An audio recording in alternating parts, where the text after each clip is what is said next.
설교 말씀의 제목은 예수님의 비유, 세 번째 시간, 혼인잔치 비유입니다. 혼인잔치 비유. 다 아시겠지만 저희 집이 한 2주 전에 이사를 했습니다. 우리는 언제나 집을 1층에서만 살았어요. 거의 대부분 1층 또는 반지하로 시작해서 1층. 그래서 1층이 아닌 데는 꼭 탑에서 살았고 대부분을 1층에서 살았습니다. 왜 1층에서 살았는지 아시겠습니까? 예, 저희가 1층을 팔고 나오거나 이전하고 나올 때는 우리 집을 사는 사람들은 아이들 교육 때문에 마음껏 뛰게 하라고 1층으로 이사 와요 라고 얘기들 하더라고요. 우리는 그런 마음이 없어요. 우리는 그냥 싸니까 이사한 거예요. 그래서 1층에서만 살았습니다. 그리고 이번에 큰 맘 먹고 드디어 7층으로 이사를 갔습니다. 로얄층으로 올라갔습니다. 이사하기 전에 제 마음속에 걱정되는 것이 있었어요. 우리 아이들이 그 1층에서 사는 습관이 있어가지고 1층에서 사는 것만 익숙하니까 언제나 발걸음이 공룡 발자국이 나요. 코끼리 발자국처럼 쿵쿵쿵. 우리는 집 안에서 뭐 할 거 다 했습니다. 줄넘기도 하고 뛰어도 다니고. 아래층이 없으니까, 아래층에 피해 줄 것이 없으니까 얼마든지 그렇게 신나게 다녔습니다. 그렇게 살았습니다. 그런데 이번에 7층으로 이사 가면서 염려가 되는 게 그거예요. 우리 자녀들이 코끼리 발자국을 걸어 다니는데 쿵쿵쿵 하면 아랫집에서 쫓아오려면 어떡하나, 피해를 주면 어떡하나. 그리고 이사를 했죠. 그런데 이사하고 나니까 아이들이 잘 적응하더라고요. 사뿐사뿐 잘 걸어 다녀요. 그 몸무게에. 그런데 가장 적응하지 못하는 사람이 있습니다. 누구냐면 바로 사모입니다. 제 아내가 쿵쿵쿵 하면서 다니는 거예요. 우리 가족 중에서 제일 가벼운 사람이에요. 몸무게가 제일 안 나가요. 그런데 언제나 집안이 울리는 정도로 쿵쿵쿵 하고 다닌다는 거예요. 제일 가벼움에도 불구하고 제일 쿵쿵쿵 하고 다니면서 제가 여보 그 발뒤꿈치를 좀 들고 다녀. 좀 조심해서 다녀. 그럼에도 불구하고 그렇게 쿵쿵쿵 하면서 다니는 거예요. 무슨 말입니까? 하늘에서 살고 있는데 아직도 땅에 살고 있듯이 살아가고 있더라라는 거예요. 아직도 7층에서 살고 있음에도 불구하고 아직 1층에서 사는 듯이 살아가고 있다라는 거예요. 사랑하는 여러분, 바로 그겁니다. 우리는 이 땅에서 살아가고 있는 자들이지만 하늘을 맛보며 살아가는 자들이라는 사실을 믿으시길 바랍니다. 왜 버벅댔지? 이렇게 부드럽게 나갔어야지 딱 멋있게 나오는 건데 다시요. 이거 끊어줬으면 좋겠네. 자, 우리는 이 땅에서 살아가고 있지만 하늘을 맛보며 살아가는 자들이라는 사실을 믿으시기 바랍니다. 그런데도 불구하고 하늘을 살아가는 자들임에도 불구하고 아직도 땅에 살아가는 자들인 양, 땅에 속해 있는 자들인 양 그렇게 살아가고 있는 우리 자신을 보더라라는 거예요. 오늘 우리들이 함께 볼 이 비유는 마태복음과 누가복음 이 두 복음서에 나오는 비유입니다. 예수님의 비유죠. 그리고 이 비유 바로 앞에 포도원의 비유가 함께 이어서 등장하고 있어요. 마태복음, 누가복음 다 포도원의 비유가 이어서 이 마태복음의 비유 앞에 포도원의 비유 나오고 다음에 혼인잔치 비유가 나온다는 거예요.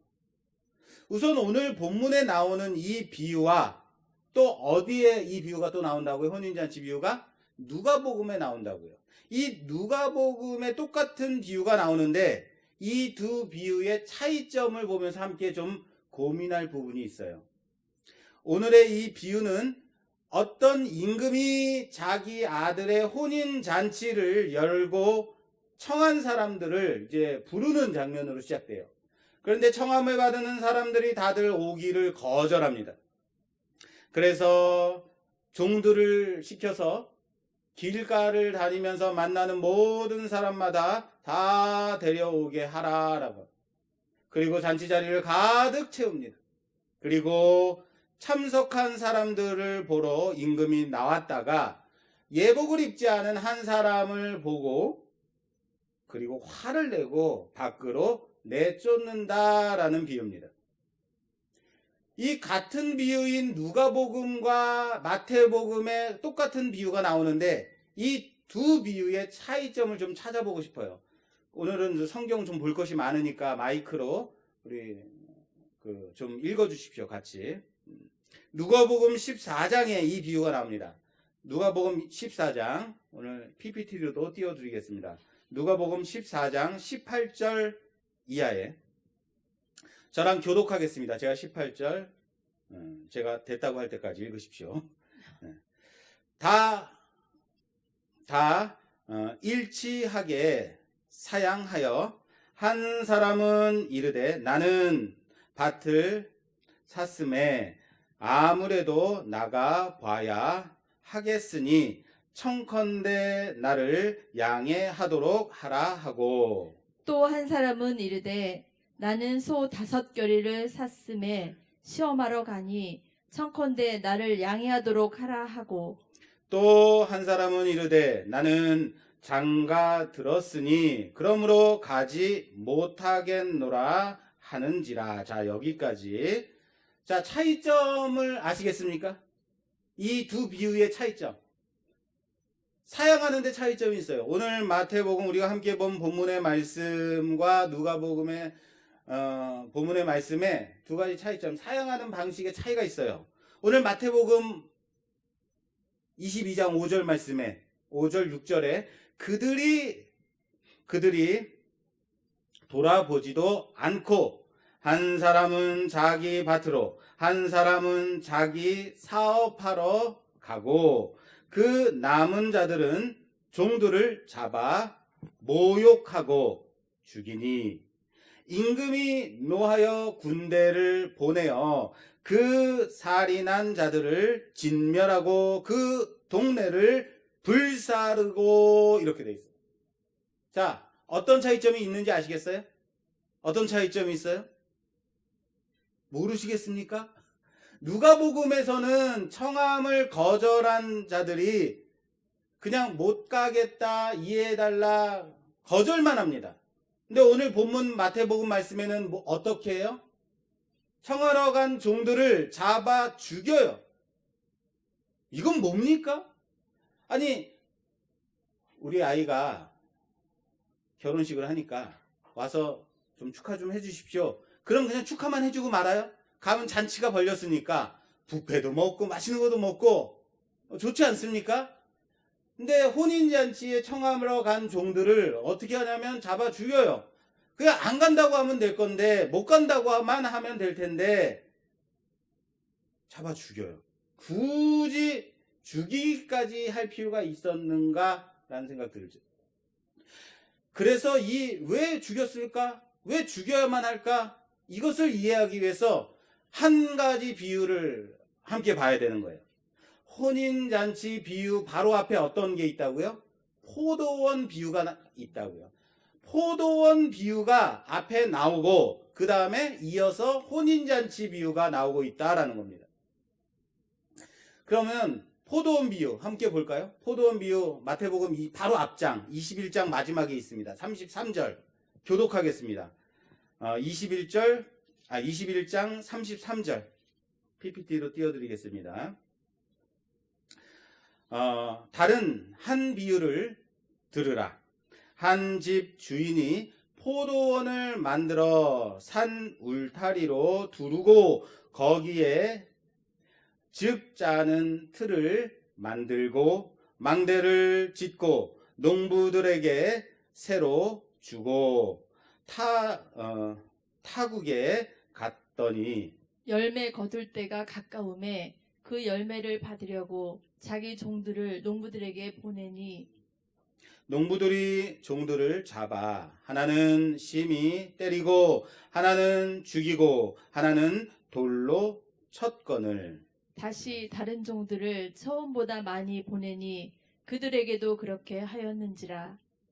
후에 자기 아들을 보내며 이르되 그들이 내 아들은 존대하리라 하였더니 농부들이 그 아들을 보고 서로 말하되 이는 상속자니 자 죽이고 그의 유산을 차지하자 하고 이에 잡아 포도원 밖에 내쫓아 죽였느니라.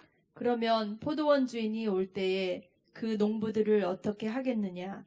그들이 말하되 그 악한 자들을 진멸하고 모 포도원은 제때에 열매를 바칠 만한 다른 농부들에게 새로 줄지니이다. 아멘.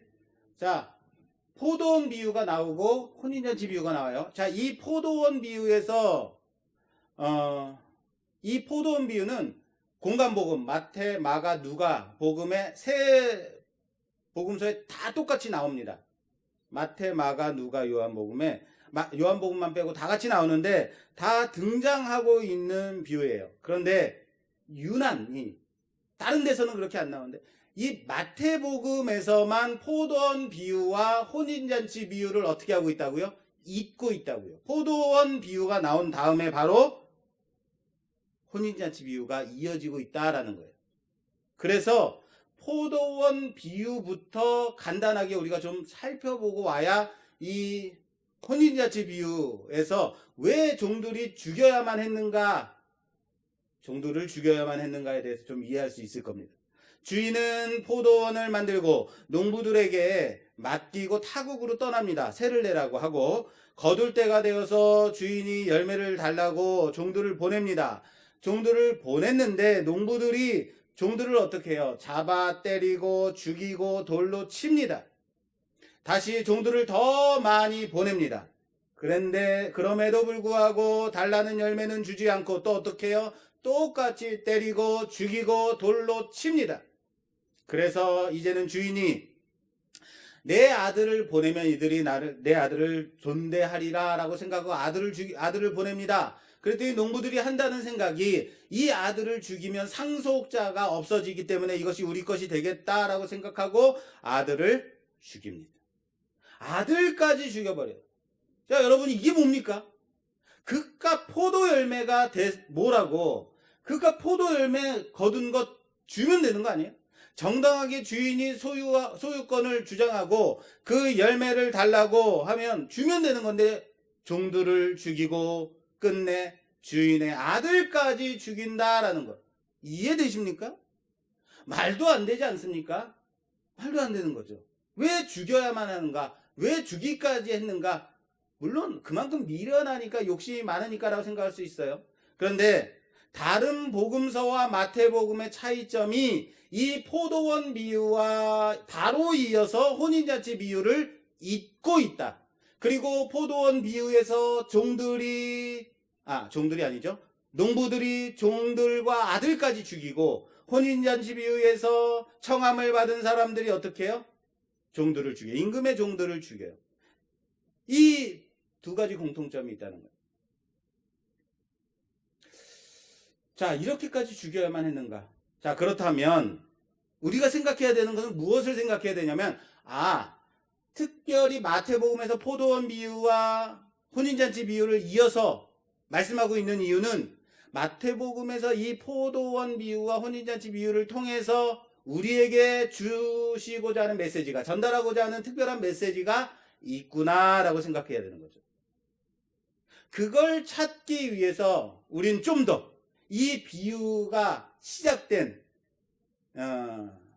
그 배경부터, 이 비유가 시작된 배경부터 좀 더 앞으로 나아가서 좀 살펴보고 알겠습니다. 그래야 이해가 돼요. 이 혼인잔치 비유가 시작된 것은 마태복음 21장입니다. 마태복음 21장부터 마태복음 23장까지 이어지는 거예요. 마태복음 21장은요, 예수님이 예루살렘 성에 입성하시는 장면이에요. 예루살렘에 입성하시는 장면으로 시작되고 예수님이 예루살렘 성전에 들어가서 거기에서 장사하는 사람들을 다 내쫓으십니다. 그리고 열매 없는 잎이 무성한 무화과 나무를 저주하여서 말려 죽이십니다. 그리고 바리새인들과 서기관들과의 논쟁이 시작이 되는데 거기서 이제 비유를 시작하세요. 포도원에 가서 일하라고 하는 아버지의 말씀에 첫째 아들은 네 가겠습니다 하고는 가지 않아요. 둘째 아들은 안 가요 하다가 뉘우치고 가서 아버지의 말씀을 따라서 가서 일을 합니다. 이 두 아들의 비유가 나오고 이어서 포도원 비유 그리고 혼인잔치 비유가 나온 후에 여러 가르침이 계속해서 이어집니다. 23장까지. 그리고 마지막에 바리새인들을 신랄하게 이 회칠한 무덤 같은 이 독사의 자식들아 하면서 누구를 비난하시냐면 바리새인들을 비난. 바리새인들을 신랄하게 비난하고 야단치시면서 마지막으로 무엇으로 마무리되냐면 마태복음 23장 보여드리겠습니다. 마태복음 23장 35절. 그러므로 의인 아벨의 피로부터 성전과 제단 사이에서 너희가 죽인 바라갸의 아들 사가랴의 피까지 땅 위에서 흘린 의로운 피가 다 너희에게 돌아가리라. 다시 말해서 오늘 이 혼인잔치의 비유를 전체적인 맥락 가운데서 이해하려면 지금 제가 말씀드린 21장부터 23장까지 지금 반복적으로 나오고 있는 키워드가 있어요. 뭔지 아시겠습니까? 죽음, 죽임. 자, 보세요. 죽음이라는 키워드로 지금 이어지고 있는데 이 죽음이라는 키워드로 이 맥락을 우리가 한번 살펴본다면 자, 예루살렘에 입성하신 예수님이 십자가에 죽기 위해서 오신 거죠. 그래서 입성을 하십니다. 입성하셔서 십자가의 죽음 그리고 무화과 나무를 저주하여서 어떻게 해요? 무화과 나무를 죽여요. 무화과 나무의 죽음. 포도원에 비유해서 포도원에 있는 농부들이 주인의 종과 아들을 어떻게 해요? 죽여요. 혼인잔치에 청함받은 사람들이 임금의 종들을 어떻게 해요? 죽여요. 그리고 마지막으로 누구의 죽음이 나와요? 아벨의 죽음과 성전에서 죽은 사가랴 죽음이 마지막으로 나오고 있다는 거예요. 이 죽음이라는 키워드로 21장부터 23장까지 잊고 있다라는 거예요. 물론 각각의 사건들, 각각의 비유를 통해서 각각의 깊은 메시지가 있는 건 사실입니다만 전체적인 맥락, 마태복음에서 지금 전달하고자 하는 그 메시지는 이 죽음이라는 키워드로 연결하고 있다면 예루살렘 성으로 입성하시면서부터 예수님의 십자가의 그 죽음까지 바로 연결이 되고 있다라는 거예요. 이 죽음이라는 키워드로 연결되고 있다는 거예요. 그래서 우리가 이 본문을 이해해야 된다면요. 그래서 포도원의 비유와 혼인잔치 비유를 바로 이어서 연결하고 있다면요.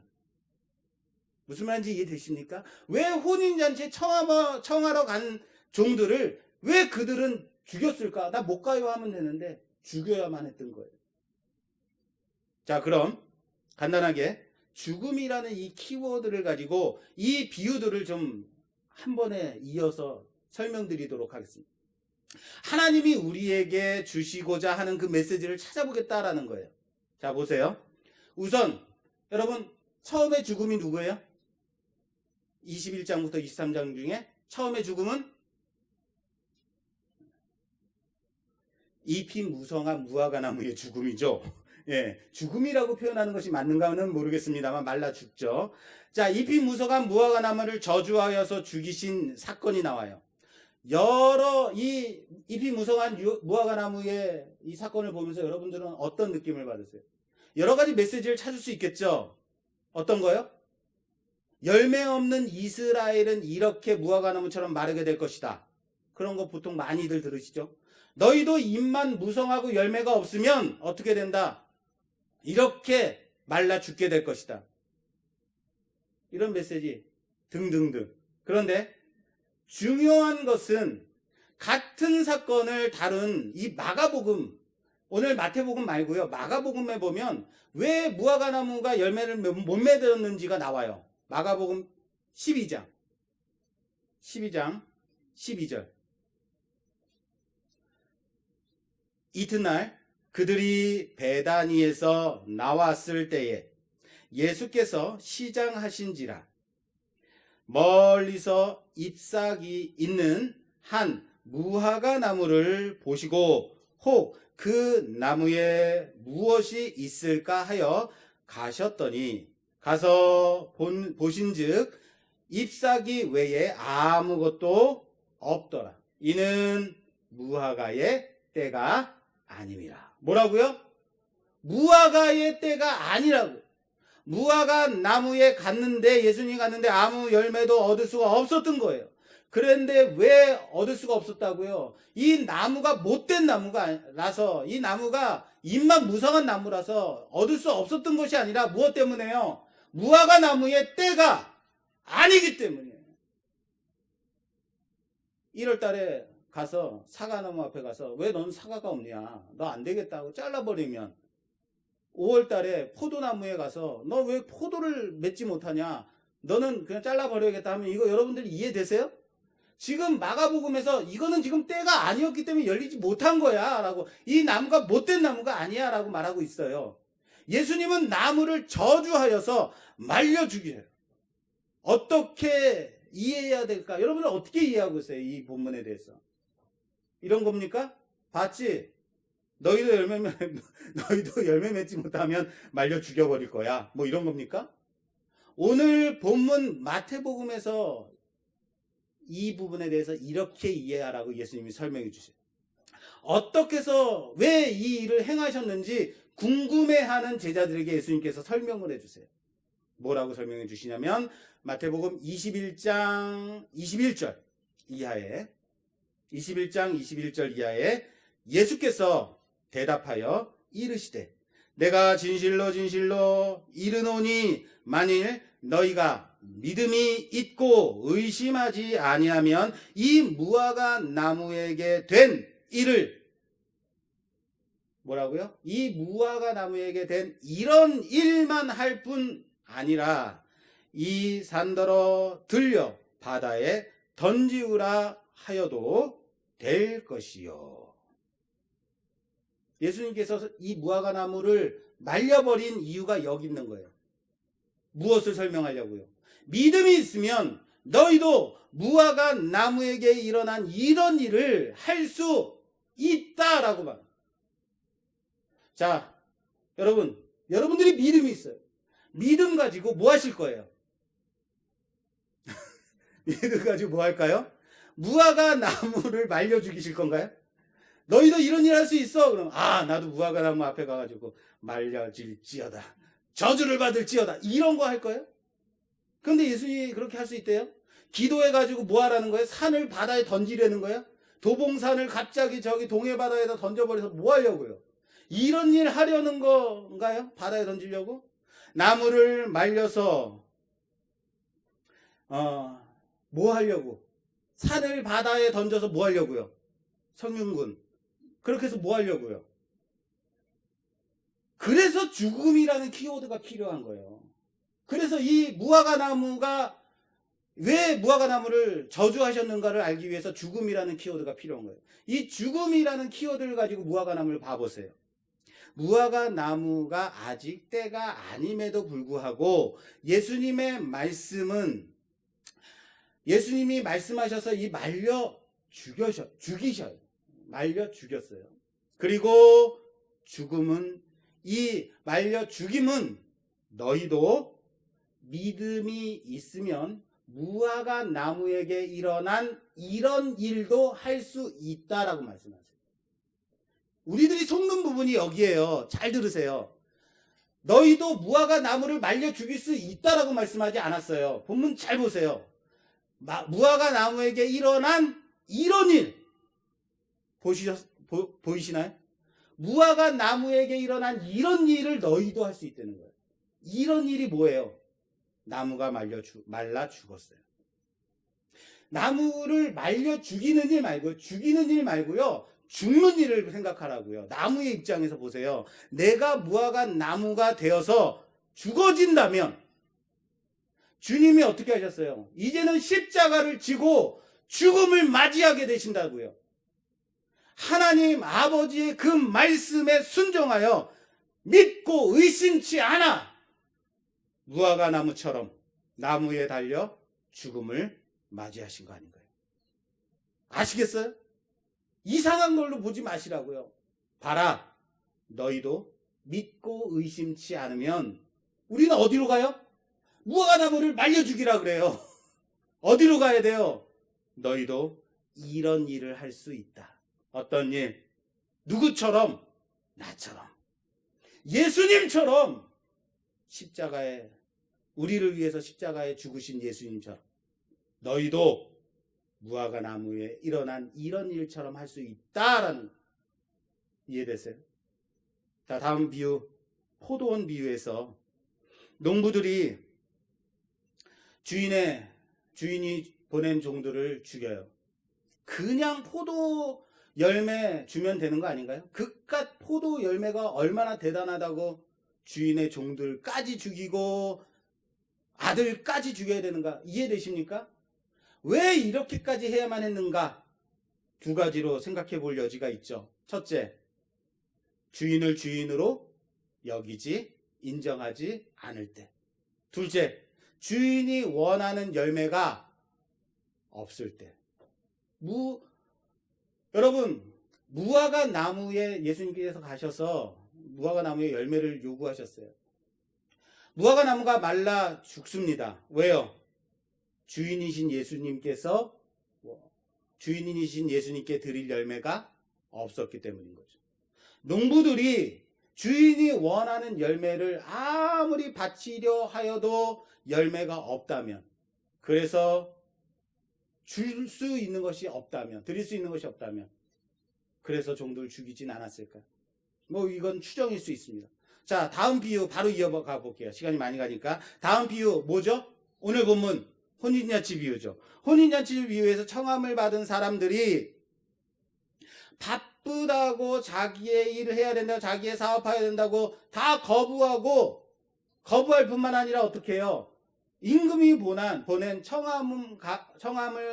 청함하러 간 그 종들을 죽여버려요. 안 가면 되지 않나요? 그냥 못 가요 라고 하면 되는데 죽이기까지 해요. 왜요?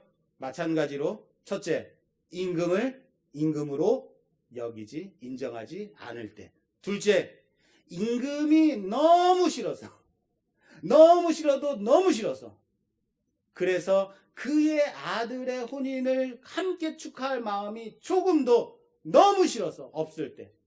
셋째, 자신의 것에 더 큰 가치를 두고 살아갈 때. 정말 중요한 가치가 어디에 있는지 모르는, 자신의 일상에 가장 큰 가치를 두고 있을 때 우리 보기에는 황당할 수 있지만 얼마든지 임금의 초청을 거부할 뿐만 아니라 보낸 종들까지 죽일 수 있다는 거예요. 그리고 이어서 임금은 종들에게 말합니다. 길에 나가서 아무나 데려다가 이 잔치 자리를 채우라라고 말합니다. 자, 기준은 어떤 사람들을 데려다 채우라고 했냐면 악한 자나 선한 자나 상관없다. 그냥 다 데리고 와라라고 말합니다. 그래서 잔치 자리를 가득 채웁니다.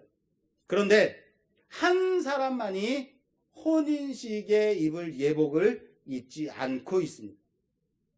자, 임금이 자네 왜 예복을 입지 않았는가? 라고 물어봅니다. 그럼에도 불구하고 그 사람은 유구무원입니다. 임금이 사환에게 말합니다. 이 사람의 손발을 묶어다가 바깥 어두운 곳에 내쫓으라 라고 말해요. 아니, 여러분들이 지금 쫓겨난 사람이라고 한번 생각해 보십시오. 재밌습니다. 데려올 때는 언제고, 급하다고 이 자리 채우라고 막 함부로 다 집에 가야 되고 산에 가야 되고 할 일이 많은데 그냥 멱살 잡고 끌어다 이 자리에 앉혀놓을 때는 언제고, 예복을 입지 않았다고 밖에다 내던진다? 그것도 손발을 묶어서 내쫓는다? 길에 가다가 데려왔어요. 집에 갈 시간이 있었다 없었다? 없었다. 그럼 예복을 입을 시간이 없었을 거예요. 근데 다들 예복을 입고 있대요. 무슨 말입니까? 손님을 위한 예복이 준비가 돼 있었다는 거죠. 잔치 자리, 혼인 잔치 자리에 들어올 때 얼마든지 준비된 예복을 입으면 되는 거예요. 예복이 준비가 되어 있었는데 이 사람은 어땠다는 거예요? 이 사람은 그 예복마저도 입지 않았다는 거예요. 그러니까 할 말이 없는 거예요. 집에 갔다 와야 되는데 시간이 없어서 못 갔다 왔어요. 할 말이 없는 거예요. 입으면 되는 것을 안 입은 거죠. 그러니까 할 말이 없어요. 자, 임금이 말해요. 13절 보여주세요. 13절. 임금이 사관들에게 말하되 그 손발을 묶어 바깥 어두운 데에 내 던지라. 거기서 슬피 울며 이를 갈게 되리라 하니라. 할렐루야. 쫓겨간 어두운 데서 슬피 울며 이를 간대요. 쫓겨나가면 후회될 것 같아요. 아, 거기 있을 걸, 예복 입을 거 후회할 것 같아요. 손발을 묶어서 내 던지니까 슬플 것 같아요. 그래서 슬피 울 것 같아요. 그런데 그 다음에 뭐라고 그렇게 돼 있어요? 쫓겨간 곳에서 어떻게 된대요? 일을 간대요. 여러분, 내가 잘못했네 하고 일을 갑니까? 일을 갈 때는 어쩔 때 일을 갈아요? 억울할 때, 분할 때. 이것은 쫓겨가서 아, 내가 잘못했네 라고 후회하고 탄식하는 것이 아니라, 회개한다는 것이 아니라 그 쫓겨간 곳에서 이를 악물고 내가 뭘 잘못했는데 지네가 나 바쁜데 데려다 놓고 왜 이제 와서 나를 쫓아내는 거야 라고 일을 간다는 거예요. 무섭지 않으십니까? 무서운 거예요. 여러분, 내가 예수 믿고 교회에 나와서 이렇게 우리가 오늘 예배를 드립니다. 예배를 드림이 내가 선하고 착하고 나의 열심과 헌신으로 인해서 온라인이든 오프라인이든 예배를 목숨 걸고 예배를 드리는 자들. 우리가 그런 자들입니까? 그게 우리 맞습니까? 아니요. 이 자리에 앉아 있든지 온라인으로 예배를 드리든지 우리가 예배를 드릴 수 있는 것은 우리가 예배를 드릴 때 영상을 보며 자리에 앉아서 함께 예배를 드린다는 것은 나의 열심과 헌신, 나의 의로움과 나의 선함 때문에 그것을 갖다 붙이지 말라는 거예요. 우리는 임금이 종들에게 말합니다. 가서 아무나 데려와라. 선하든 악한 자든 데려와서 잔치 자리를 가득 채우라고. 악한 자나 선한 자나 그 중에 하나인 거예요. 상관없습니다. 악하든 선하든 그냥 채우는 거예요. 그 중에 하나가 누구예요? 나예요. 그 중에 하나가 우린 거예요. 그런데 중요한 한 가지가 있어요. 뭡니까? 뭐예요? 중요한 거. 예복이죠. 준비된 예복을 입으면 돼요. 내가 밖에서는 어떻게 살았든지 내가 무엇을 하며 살았든지 하나도 중요하지 않습니다. 단지 청함을 받아 준비된 뭐요? 예복을 입기만 하면 되는 겁니다. 그 예복이 바로 예수 그리스도로 옷 입는다는 것, 예수 그리스도로 옷 입음이라는 사실을 믿으시길 바랍니다. 예수 그리스도의 옷을 덧입으면 하나님 아버지께서 우리를 죄인으로 보지 않으시고 예수님의 의로 말미암아 의인이라 칭하신다는 사실을 믿으시길 바랍니다. 그래서 예복이 중요한 거예요. 그리고 예수님의 여러 가르침이 계속해서 이어집니다. 그리고 바리새인들을 신랄하게 야단칩니다. 비판하십니다. 그리고 그 후에 마지막으로 의인 아벨의 죽음과 사가랴의 죽음을 말씀하시고 23장이 마무리된다 그랬어요. 자, 갑자기 누가 나와요? 뜬금없이 아벨이 나와요. 아벨이 누굽니까? 우리 창세기를 함께 본 우리 성도들은 잘 아실 겁니다. 이 아벨은 아담과 하와가 결혼해서 임신해서 낳은 첫 번째 아들 가인. 그리고 그 가인이 동생 아벨을 죽이죠. 이 아벨의 죽음을 보기 위해서 여러분들은 우리 그 창세기 강해 때 범죄의 재구성 이 편을 보시면 잘 알게 될 겁니다. 그럼에도 불구하고 우리 함께 좀 봐야겠죠. 창세기 4장 우리 교독할 겁니다. 창세기 4장 3절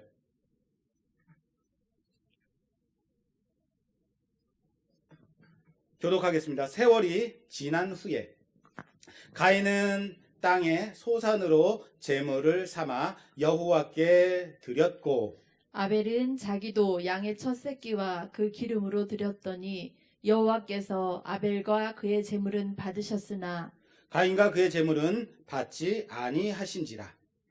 가인이 몹시 분하여 안색이 변하니 여호와께서 가인에게 이르시되 내가 분하여함은 어찌 됨이며 안색이 변함은 어찌 됨이냐. 내가 선을 행하면 어찌 낯을 들지 못하겠느냐. 선을 행하지 아니하면 죄가 문에 엎드려 있느니라. 죄가 너를 원하나 너는 죄를 다스릴지니라. 가인이 그의 아우 아벨에게 말하고 그들이 들에 있을 때에 가인이 그의 아우 아벨을 쳐 죽이니라. 자, 우리가 창세기에서 함께 본 그 가인과 아벨의 사건입니다. 자세한 것은 제 강해를 살펴보시면 된다라고 그랬어요. 자, 오늘은 이 마태복음에서 왜 갑자기 이 아벨이 튀어나왔는가? 마태복음에서 이 비유에서 왜 마지막에 아벨로 마무리되고 있는가? 이 죽음을 따라서 죽음이라는 키워드로 함께 본다면 형 가인이 동생 아벨을 쳐 죽여요. 왜 죽였어요? 왜 죽였을까요? 하나님이 아벨의 제사만 받아주시고 자기 예배는 받지 않으셨어요. 동생을 시기해서 죽인 건가요? 동생을 질투해서? 맞습니다. 시기해서 죽인 것이 있을 거예요. 질투해서 죽인 부분이 있을 겁니다. 자, 그렇다면 질투한 거다, 시기한 거다? 그러면 단지 질투나 시기로 동생을 죽였다면 시기심, 질투심은 왜 비롯됐는가? 왜 비롯됐는가를 좀 생각해 보자고요. 왜 시기하고 질투했을까요? 그 대상이 누구예요? 하나님인 거예요. 하나님 앞에, 자, 반대로 생각해 보세요. 하나님에 대해서 시기하고 질투한 거예요. 하나님이 자신의 예배는 받지 않으시고 동생 아벨의 예배만 받으셨어요. 그래서 시기심이 일어났어요. 질투심이 일어났어요. 그죠? 맞죠? 자, 이 말을 반대로 생각해 보자고요. 반대로 생각해서 가인은 동생을 쳐 죽일 만큼 어떻게 했다는 거예요? 하나님을 사랑했다? 맞습니까? 아벨을 쳐 죽일 만큼 하나님을 사랑했다? 맞습니까? 아니잖아요. 그러니까 그게 아니라는 거예요. 시기하고 질투해서 쳐 죽였다? 아니에요. 하나님의 인정을 받고 싶었던 건가요? 아니에요. 그건 아닌 거예요. 그런데 왜 죽였는가? 왜 죽였을까요? 하나님이 아벨의 예배만 받으시고 가인에게 말씀하세요. 뭐라고요? 내가 선을 행하면 어찌 낯을 들지 못하겠느냐? 선을 행하지 아니하면 죄가 문에 엎드려 있느니라. 죄가 너를 원하나 너는 죄를 다스릴지니라. 할렐루야. 무슨 말인지 아시겠어요? 잘 모르겠습니다. 잘 모르겠습니다만 보세요. 가인에게 말씀하시는 거예요. 네가 잘못한 거야. 그죠?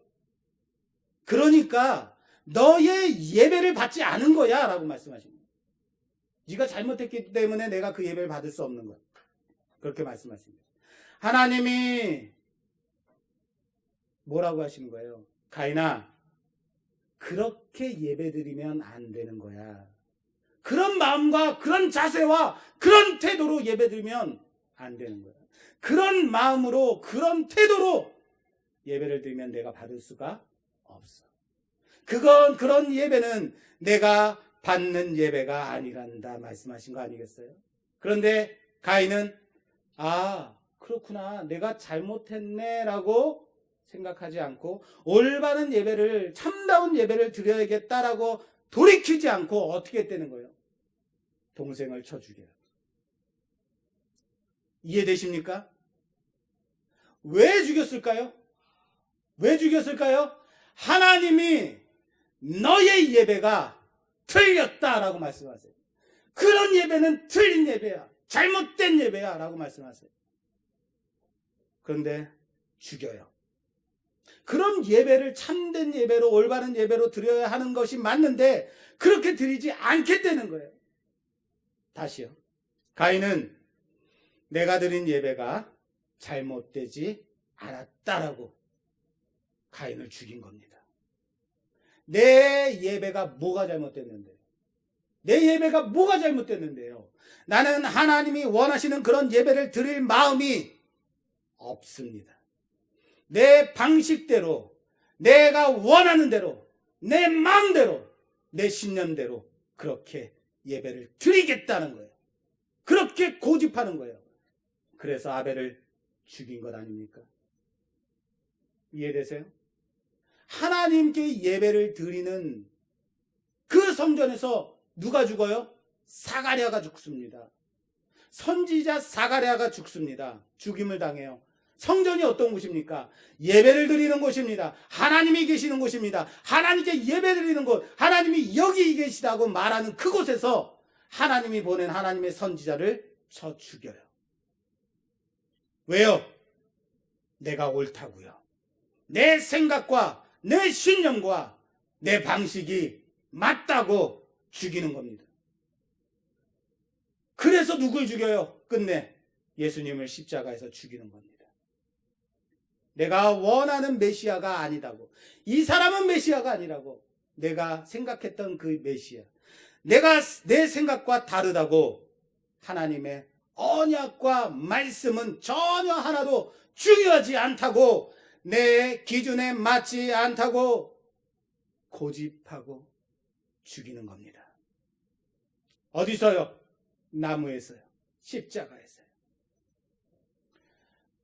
구약 성경의 마지막 성경이 뭡니까? 말라기서예요. 말라기서에 보면요, 제사장들이 제사를 드리는데 도저히 드릴 수 없는 제물을 가져다가 제사를 드립니다. 그랬더니 이렇게 말씀하세요. 말라기서 1장 8절 교독하겠습니다. 오늘 제가 설교를 8시간을 준비했어요. 그래서 설교가 좀 깁니다. 좀만 참아주십시오. 말라기서 1장, 왜 이렇게 열심히 준비했는가? 말라기서 1장 8절 교독하겠습니다. 만군의 여호와가 이르노라, 너희가 눈먼 희생 제물을 바치는 것이 어찌 악하지 아니하며 저는 것 병든 것을 드리는 것이 어찌 악하지 아니하냐. 이제 그것을 너희 총독에게 드려보라. 그가 너를 기뻐하겠으며 너를 받아주겠느냐. 만군의 여호와가 이르노라, 너희는 거기까지만 하겠습니다. 잠깐만요. 자, 제사장들이 희생제물을 가져오는데 눈먼 것, 저는 것, 병든 것을 가져와요. 그래서 하나님 받으시라고 제사를 드립니다. 왜요? 왜 이런 것들을 드렸을까요? 왜요? 우리 집이 1층에서 사는 이유가 뭐 때문이라고요? 싸니까, 저렴하니까. 왜 저는 것, 병든 것, 눈먼 것을 가져와요? 가치 없으니까요. 싸니까요. 그러나 그 본질에는 뭐가 있냐면 하나님을 인정하지 않는 거죠. 하나님이 계시다는 걸 믿지 않는 거죠. 하나님을 무시하는 거죠. 하나님을 믿지 않는 거예요. 그래서 내가 원하는 대로, 내 방식대로, 내 마음대로 제사를 드리고 있더라라는 거예요. 그랬더니 하나님이 통탄해 하시면서 말씀하세요. 말라기 1장 10절. 요것 좀 읽어주세요. 만군의 여호와가 이르노라, 너희가 내 제단 위에 헛되이 불사르지 못하게 하기 위하여 너희 중에 성전문을 닫을 자가 있었으면 좋겠도다. 내가 너희를 기뻐하지 아니하며 너희가 손으로 드리는 것을 받지도 아니하리라. 하나님이 뭐라고 말씀하세요? 너희 중에 성전문을, 누군가가 성전문을 좀 닫아줬으면 좋겠다라고 말씀해요. 성전문을 닫아줬으면 좋겠다는 거예요. 하나님께 예배드리는 곳이에요. 거룩한 곳이에요. 하나님이 통탄해야 하세요. 다시는 너희가 내 성전에 들어와서 이런 말도 안 되는 예배라고 하는 이런 제사를 드리지 않았으면, 못하도록 했으면 좋겠다라고 누가 좀 문 좀 닫아줬으면 좋겠다라고 말씀하세요. 그래서 하나님이 성전 문을 닫아버리십니다. 성전을 무너뜨리십니다. 이방 나라를 통해서, 이방 제국을 통해서 말이에요. 아시겠어요? 사랑하는 여러분, 요한복음 4장에서 예수님이 사마리아를 지나가다가 여인을 만나서 말씀을 나누세요. 그 여인에게 말씀하십니다. 뭐라고 말씀하세요? 여인아, 너희는 이 산에서도 말고 예루살렘에서도 말라 말씀하세요. 예배드릴 곳이 어디에 있습니까? 어디서 예배를 드려야 됩니까? 너희는 이 산에서도 말고 예루살렘에서도 말라. 예배는 어떤 겁니까? 예배는 그런 것이 아니다. 장소에 있지 않다 말씀하세요. 예배하는 자는 아버지께 참되게 예배드릴 때가 온다라고 말씀하셨습니다. 그럼에도 불구하고 내 예배가 뭐가 잘못됐냐고, 이 예배만 온전한 예배라고 고수하겠다고 눈먼 것, 병든 것, 저는 것 가지고 와서 많이 드시라고 함부로 예배를 드립니다. 이게 진짜 목숨 걸고 드려야 하는 예배 맞습니까? 하나님께는 관심이 없어요. 이 예배를 받으시는 분에 대한 어떠한 묵상도 전혀 없어요. 내 방식, 내 생각, 내 주장, 내 신념만 있다라는 거예요. 예배는 어디서 드려야 돼요? 어디서 드려야 돼요? 하나님이 계신 곳에서 드리는 겁니다. 따라서 합시다. 하나님이 계시는 곳에서 드려야 한다.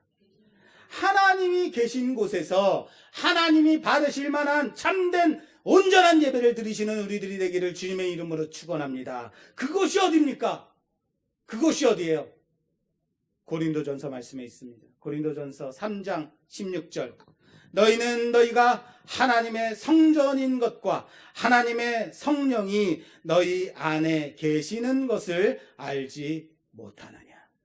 성전이 왜 성전이냐고요? 그 안에 하나님이 계시기 때문이에요.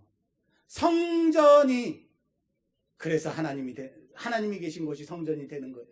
그런데 눈에 보이는 건물로서의 성전이 이미 돌 위에 돌 하나 남아있지 않고 완전하게 무너졌습니다. 그리고 이제는 예수 그리스도의 성령, 하나님의 성령께서 우리 안에 와 계시다는 사실을 믿으시길 바랍니다. 우리 안에 하나님의 성령이 우리 한 사람 한 사람 안에 거하신다는, 그래서 거룩한 하나님의 성전이 되었음을 믿으시길 바랍니다. 할렐루야. 하나님이 계신 성전에서 온전한 예배를 드리시는 여러분 되시기를 주님의 이름으로 축원합니다. 이런 얘기하면 제가 집사람한테 꼭 혼나는데요. 요즘 제가 히든싱어라는 프로그램을 많이 봅니다. 히든싱어 참 재밌습니다. 모창 실력자들이 나와서 진짜 가수를 맞추는 거예요. 누가 진짜 가수일까 맞추는 프로그램입니다. 다들 대단한 실력을 가지고 있어요. 완전히 가수랑 똑같아요. 그렇게 노래해요. 총 4라운드까지 있는데 이 4라운드까지 진행하면서 진짜 가수가 모창 가수에 의해서 떨어지는 경우도 다반수입니다. 재밌습니다. 사람들이 보면서 정말 똑같아, 와 대단해, 놀랍다라고 봐요. 그런데 그 프로그램에서 제가 은혜를 받는 게 있어요. 은혜를 받아요. 어떤 건지 아십니까? 진짜 가수가 자신이 진짜 그 가수임에도 불구하고 자기가 그 가수임을 증명하기 위해서 정말 열심히 노래한다는 거예요. 내가 그 사람인데, 내가 그 사람이라고, 내가 그 가수라고 진짜 열심히 불어요. 자신이 자기 자신임을 증명하기 위해서 어디까지 하냐면, 그래서 자기 자신을 흉내내요. 무슨 말인지 아시겠어요? 얼마나 자기 자신처럼 불렀는지를 증명하는 자리인 것이 히든싱어. 바로 그겁니다. 내 자신이 그 가수임을 증명하는 것은 내가 그 노래를 불렀을 때에 그 초심대로 최선을 다해 노래를 부르는 것을, 그래서 내가 그 가수임을 증명받는 것, 그겁니다. 사랑하는 여러분, 성도는 내 자신이 성도임을 증명하는 자들입니다.